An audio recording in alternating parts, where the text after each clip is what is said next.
to the program. Today we're spotlighting Timber, and it's one of Fort Lauderdale's most innovative restaurants and a rising cultural hub on Las Olas Boulevard.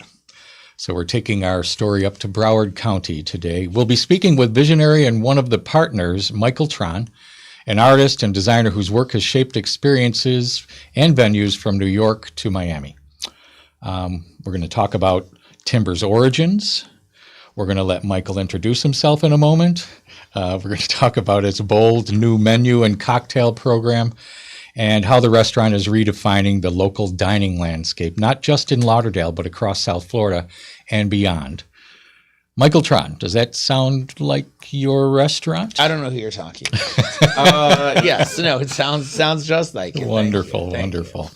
And you are, I described you as a visionary and one of the partners. What is your role? I'm the creative director. Okay. So I think, thank you for the kind words. Yes. But yes, I conceived and designed everything from, the initial concept and all the materials that go into it, the menus, the attire, the culinary offering. I created a thing called Vineyard Cuisine, which has sort of been our North Star in terms of culinary. So it's a whole holistic package. It's theatrical and it's immersive. So yeah, it's quite. I agree with the theatrical. The venue is absolutely stunning. It's unlike anything I've ever seen, and certainly not a restaurant. Yeah, that was what I wanted when I was brainstorming it. I had originally come up with a modern design that was very nice, but something that reminded me more of like an Apple store or a Restoration Hardware with some like parametric detailing inside. And then after living with that for about 6 weeks, I thought something is amiss. Yeah. It was not resonating in my intuition. And my intuition said to create something warmer, friendlier, more embracing, more unique, and that somehow just spoke to people's hearts more than the original idea. Yeah. And then because we have such high ceilings, yeah. I have used trees in design before, but in Avalon in Los Angeles, which was a nightclub that I was the director of, in a very different way. But most people, when most people come into a very high ceiling space, they think, oh, I'm going to hang something down. It's going to be chandeliers. Yeah. It's going to be somehow fill the airspace that way. But for me, I really like to put natural elements into a place so it evokes something transportive. So by entering Timber and essentially walking into what is a park, it is a stepping into another world experience. And what I found stunning, remarkable, was it was like almost in like a Frank Lloyd Wrightian way. How there's a corridor and it's very nice and artful. You have no idea what's coming up next. Right. You go down this narrow like he does, and you come out into this unbelievable atrium. Right. And how many flowers? I'm told there's close to 90,000. 90,000 already.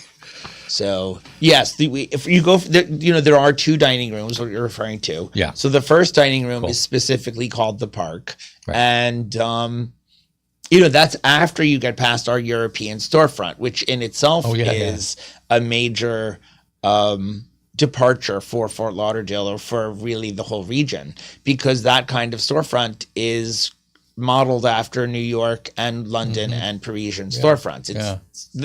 That kind of culture never came here. But I wanted to do something that was familiar, but also innovative and warm. Warm was like the big that was the anchor. Anchor, yes, indeed. Yeah. For the whole design. So, everything from the bricks to the use of actual wood as opposed to PVC, to everything having an authenticity from the facade and then going in. So then the first room is like I said, it's the park, but you're right. You have the park and then you can see into this kitchen, which is meant to look like an estate kitchen. And I think it successfully does. You know, we have copper hooding, we have extremely fancy tile work that no one would typically put into a restaurant, but it's visible. But it's visible. It's visible, sure. So it has to be nice. Visible. Are we seeing some of the images that you're describing? Because, you know, a picture is 1,000 or 90,000 words. Yeah, indeed. Yeah. So the front one is the park, because the front dining room is the park. Okay. And then the back dining room, which has become known as the flower room, you go through this narrow corridor by, you know, design. Yeah. And then, you know, you don't know whether that is the park. That's the park. That's what you walk into. Yeah, from that's the front what you door. walk into. Yeah. And then trees and hanging. Yeah. Then lights. And that's the kitchen, and that's the lounge. Upstairs. That's the lounge, yeah. Yep. So you walk into the park, and then when you are going into the flower room, there is a 3 to 4 foot wide corridor that's maybe 20 feet long, 30 feet long, and you don't know what you're going to get into. But then suddenly you find yourself in this cavern that's like a 33 foot high ceiling with a glass pyramid on top. Yeah. And all the walls and across the ceiling are covered in mostly pink flowers. Yeah. So it's really a surprise. So the way I look at it, it's like the first experience is Twilight Picnic. The second experience is Enchanted Garden. Yeah. And then the lounge is the next place where your date would go, which would be Seduction. Yeah. And they all do work very well holistically together. Yeah. Yeah. Why timber? TIMBR. I have a story for you there. Good. So I came up with 1,300 name ideas, and this is before AI, so it was all self-generated. Yeah. And I shared them with my partners, Max and Paul, and after hearing all 1,300, which I feel like probably took 90 minutes, we all just liked it. Yeah. Interestingly, I think that timber has a nice timbre. It's easy to say in the mouth. It rolls off the tongue nicely. It feels good. It's not a lot of hard consonants. Right. It is evocative of some of the materials we use. Obviously, there's a lot of wood, but it's not meant to be so literal. It's meant to be a name that could really be anything. It is also meant to be evocative of the musical term. And someone made a little joke at one point, like it's like Tinder. I don't know if it's quite like Tinder, but I think it's funny. So, whatever, it's fine. Yeah. So when you first conceived of it, what experience did you want guests to feel from the moment they walked in? Well, I think you had to have did it roll out, or did you have one blueprint that you're like, okay, this is what we're doing? I knew that there were 3 things immediately. Yeah. I knew maybe 4 things. I knew it was a European storefront. I knew there would be trees. I knew there would be live veg tables, and I knew that I wanted denim upholstery. So, and denim upholstery doesn't ever happen. That is very innovative, because denim, though obviously everybody loves it, the color rubs off. So it's very impractical if you have people who were wearing white pants or white or tan outfits, because it could conceivably get on them. So the only way to use denim in upholstery is to not coat it, but dip it, or whatever the proper terminology would be, but to prepare it so that it won't, to treat it, thank you, to treat it so that it won't rub off. Yeah. So when we bought our, bolts and bolts and bolts of dark blue denim, it had to be treated to be vintage, number one, and then fireproofed, and then so it won't rub off. So it had to go through a lot to get to it. But I think it really provides a unique experience. And of course, our cushions are not like anybody else's cushions. And everyone who dines there says, why doesn't every restaurant have such comfortable cushions? And because they don't want them to stay that long. So it's all what I consider to be part of my process, which is this whole symphony for the senses, which is like composing. And, when you're making a place like Timber that takes 5 years to build, it's thousands, it's tens of thousands of decisions. Yeah. And each one is meticulous, even down to the exterior and interior bricks. Yep. Like, I didn't just buy bricks. I worked with a brick mason to create new brick molds so that the edges were not sharp, because I didn't want to have anything sort of off-putting and like a knife or a razor or anything like that to be pushing people away on the outside. I wanted to feel warm and embracing, like either they were under a blanket or under a pie crust or under 100 years of being repainted over and over and being weathered. Yeah. So it's all very intentional. It's it's theater with food, which I think is even harder than regular theater, because there's regular theater. There's very little opportunity for things to go wrong unless there's a blackout.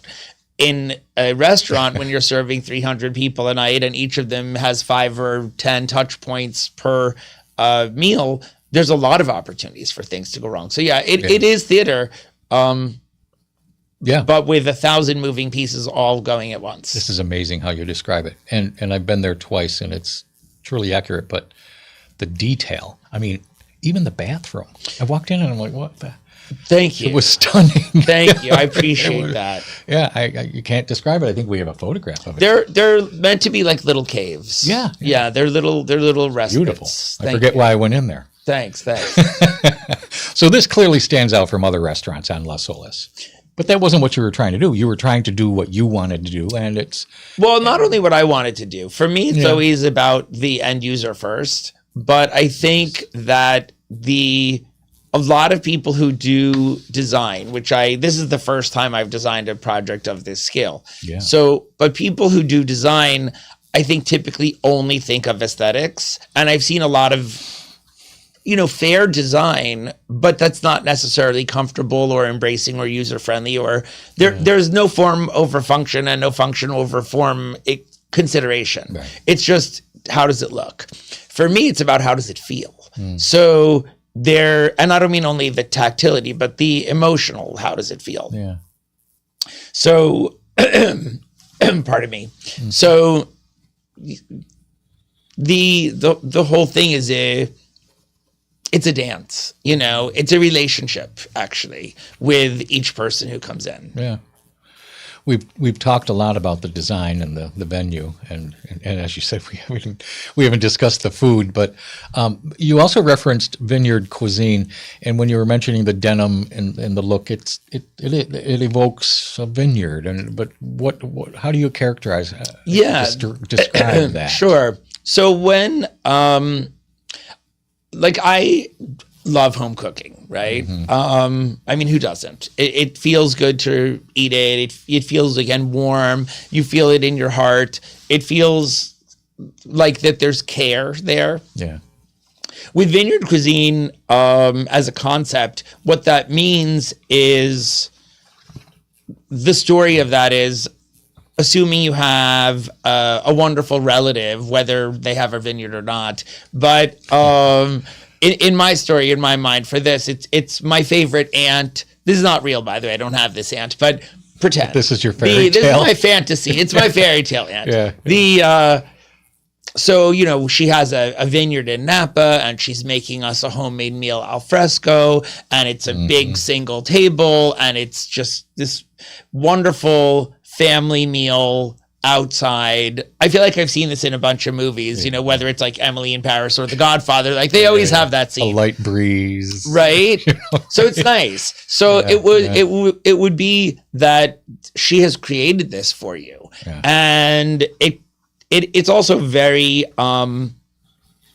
expansive in some ways, that it could be really anything that meets this homey, elevated experience. Right. Because it's not obviously home cooking, and it's not necessarily comfort food, but it is rooted in those concepts, but it is definitely brought up to a more gourmet level and beautifully prepared too. I mean, the dishes are gorgeous. Tell me about a few of them. Well, we have just recently introduced what we're referring to as like Timber 2.0. So that means our second season. So Timber season 2. We have a whole new management team and a new culinary team too. We have a culinary director, which is Christopher. Oh, I want to get this right. I might say it twice. We have a culinary director, Christopher. Oh God, Mendonça. Christopher Mendonça. Sorry, Chris Mendonça. And then the executive chef is Tommy Mitrakis. Okay. So they were friends before, and they work very well together. And shoot, I forgot the question. Well, yeah, and I forgot it too. Sorry. So some of the dishes. You're asking about some of the dishes. And you have a new chef, and we can kind of segue into that. Yeah. We are editing some of this after. Absolutely. Okay, good. Because otherwise that would be really not good. We're just having a good time here, folks. That's okay.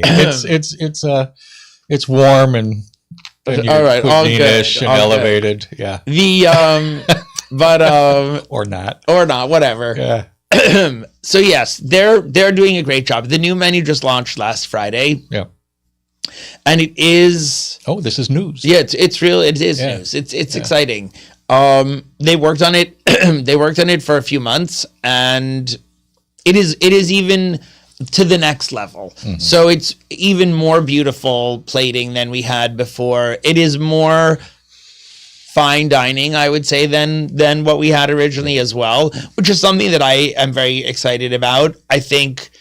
Truthfully, I don't think that there's another restaurant in Fort Lauderdale that has this combination of American inspiration, although it's American, Italian, French, but this fusion, but that's as pretty and as gourmet and as elevated. So I feel like we've now entered a completely unique position for Timber as a brand and as a restaurant. I don't think that there's another place like it. Yeah. And I can't even think of a place in Miami that would be considered comparable or even Del Rey or even Palm Beach. I think we're in a very unique position. Well, and certainly the venue going to that. But so you do have a new chef. Yeah. Tommy Mitrakis. Okay, you mentioned. And Chris Mendonça. Yeah.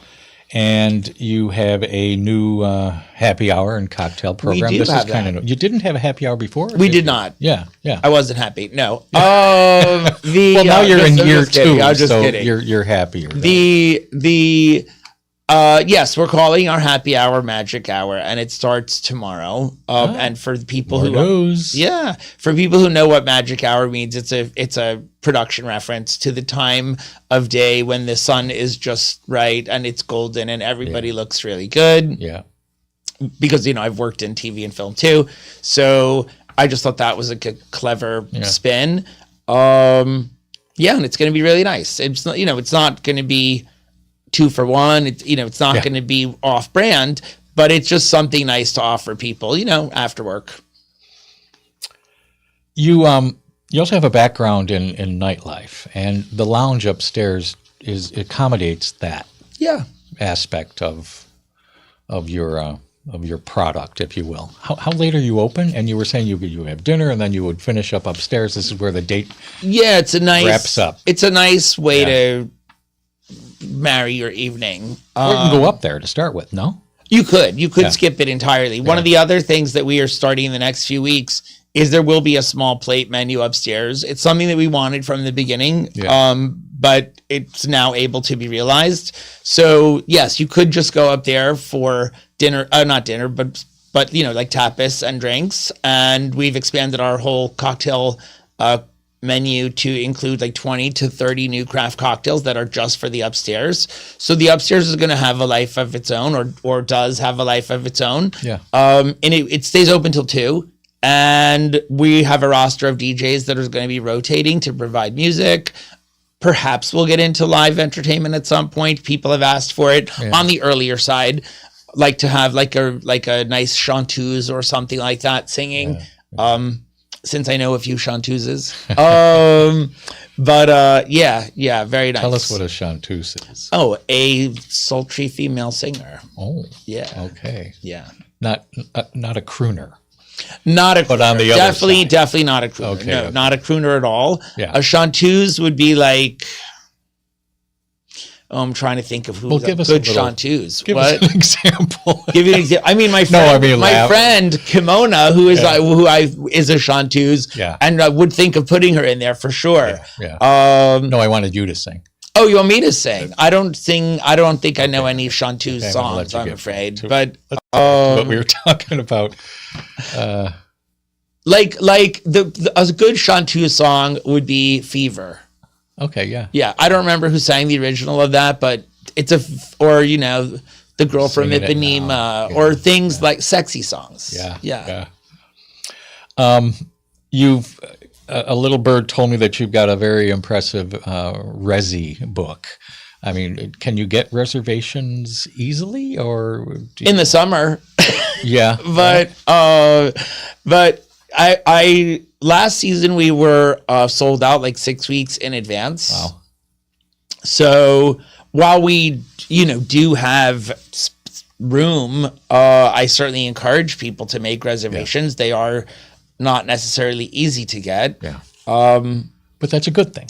No, it's good. I mean, I think it's good. You plan for it, you anticipate it, you have all this excitement leading up to it, and then it delivers. Yeah. So no, I think that's great. It's like shaking a bottle of champagne, or opening a bottle of champagne. You're waiting, and then you get this pop, and it's exciting and it's fun. So it was a year ago that you opened, and you're entering year 2, and you're saying it's Timber 2.0. But how did people find out about you right off the bat? You were we opened big. Yes, yeah. I mean, I've been doing. This is my 34th venue in a 35-year career. Yeah. So, I mean, I know how to launch a place. But yes, we opened really big, and I like to be very community oriented. So we involve all of the local influence communities, and I don't mean influence by Instagram. I mean, we involve the people who create the city, whether it's political people or developers or the cultural community. We include them all, so that way we have a nice position as part of the Fort Lauderdale family, if you will. Yeah. Chamber of Commerce. Yes, they're big. I love the Chamber of Commerce. Oh, I was talking about it. Love them. Yeah. So let's go back to your journey. Sure. How did all of this start? For Timber or for me? Venues, you said? Yeah. Well, you are your body of work. Right. Timber is the culmination, totally. Yeah. So I started doing fashion shows as a 16-year-old as part of a high school thesis. Yeah. And I asked my teacher, can I put on a show of painted jackets in one of the clubs that I was hanging out in New York, and I'll video it and I'll present that? And she said yes.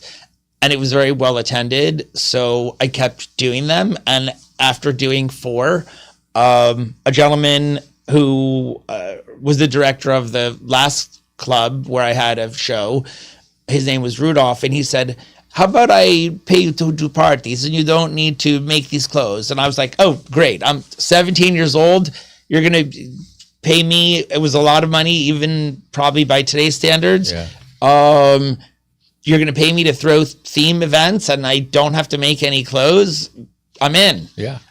So that began like a 10-year experience in New York of just continuing to do events and really create the personalities for a lot of the venues that I was affiliated with. Yeah. Some of which they would be famous to certain audiences, like Tunnel, The World, MK.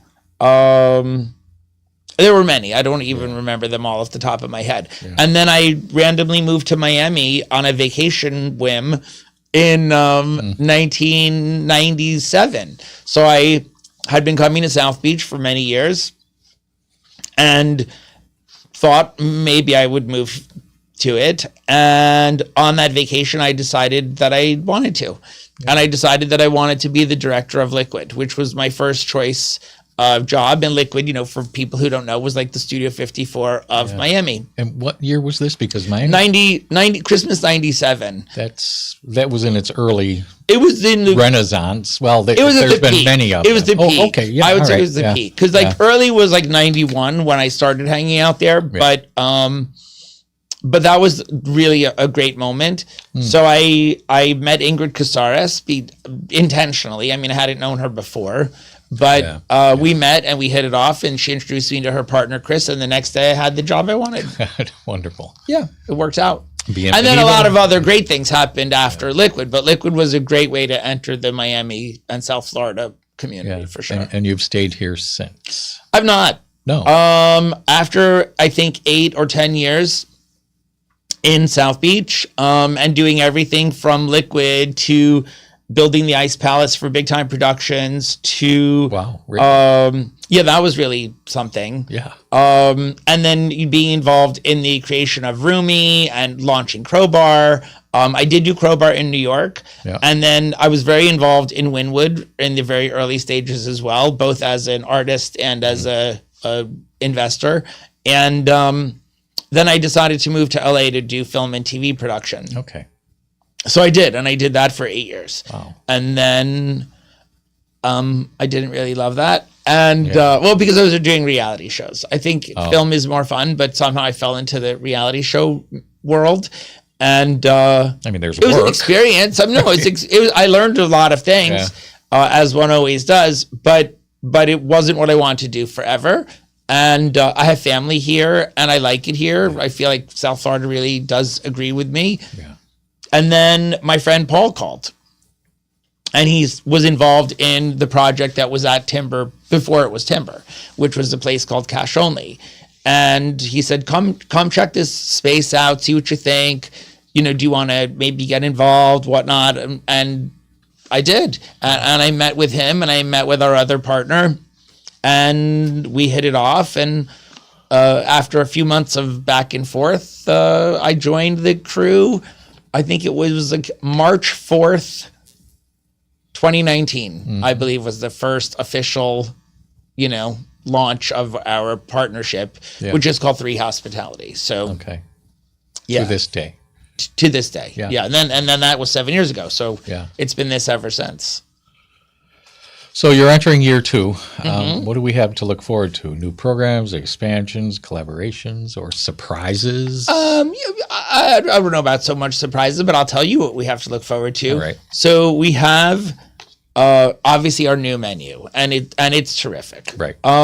So I definitely encourage everyone to try it. If you've not been to Timber before, you'll have a great first experience, and if you have, you'll have a great new experience. Yeah. We have expanded our wine offerings. We are going to be offering caviar service soon, which of course resonates for a certain crowd, but it's not, it sounds very fancy, and of course caviar is, but we have a nice broad range of things. We have all these we've expanded the pasta section of our menu to include 4 different homemade pastas that really are extraordinary. It's the best. Everyone who tastes the gnocchi says it's the best they've ever had. Then we have a sort of a dumpling dish called fagottini, which I've never had before or even heard of before, and they make it every day themselves, and it is really, really terrific. Yeah. Then I mean homemade right there. Everything is homemade right there. None of this is bought. This is all done in-house. Wow. Even to the point that we have a pastry chef, which is very unusual. Most restaurants do not. Yeah. Everything is made in our we have 2 kitchens, so everything is made there. Wonderful. Yeah, it's really, really good. So if you were saying, if people haven't been there before, what is the one thing you want them to know before they walk through the door? We've kind of touched on it, but just like a rapid lightning question. I don't want to oversell, but I think expect to have a complete experience, relax, let your mind wander, like explore the place. my desire is that it will sate you on many levels, from the emotional to the imaginative to the culinary and food and beverage. I feel like it is comparable to going to a show. So I feel like if you go in with that expectation, it will be met. The word that keeps coming to mind right now is the word that I always use to describe timber, which is enchanted. So expect to be enchanted. Yeah. And so your staff has to step up. Yeah, they all have magic wands. No, just kidding. Magic hour. Yeah, no, they. But you've got to have some pretty amazingly professional folks. We do. We have a wonderful staff. It's like, the way that we speak about it when we're discussing it ourselves is that they are hosting you. They're not just your server like you would be in a normal restaurant. They're not just deliverers of product. You're their guest at the table. So each person who, we also have enough staff to really do this effectively so that it is personalized and it is friendly. I mean, it's also professional, but it's warm. It's a way of communicating between sometimes I refer to them as actors, the team that is co-collaborating this on any given night. I would compare them to, like, they're the people in the symphony, they're each the instruments. So, or they're the actors on stage. So they're doing a really, really good job of delivering a heart-to-heart experience. I was there for the grand opening, and I snuck in a little early, and then I snuck into what I believe was a team meeting. Everybody gathered in the flower room, and one of your partners was saying, "We're a family. Right. We're a family. We're going to work together. If there's a problem, if someone falls, we're there to pick them up." And it was warm. It was right off the bat. I don't know where you found these people, but they were there. We got really fortunate. Yeah. Good stuff. It's a warm feeling. Any final thoughts on timber in the years ahead? No, I think, it will be another great year, I'm sure. I'm excited for people to come in and experience all the new things. So we have let's see. We have obviously our new menu, new happy hour, new lounge programming. I think there's only room to be further excited. Yeah. Well, thank you for taking us inside of timber. Your vision, creativity, and attention to detail. It shows in every part of the dining experience. I have not yet eaten there, but I have. Well, now's a good time. I need to. Yeah, right. Exactly. That's the big news. And for the viewers, this is your sign. This is the time to go. There's nothing else like it in Fort Lauderdale or South Florida for that. Thank you. Michael, thank you. Thank you very much. Thanks. My pleasure. And thanks for joining us.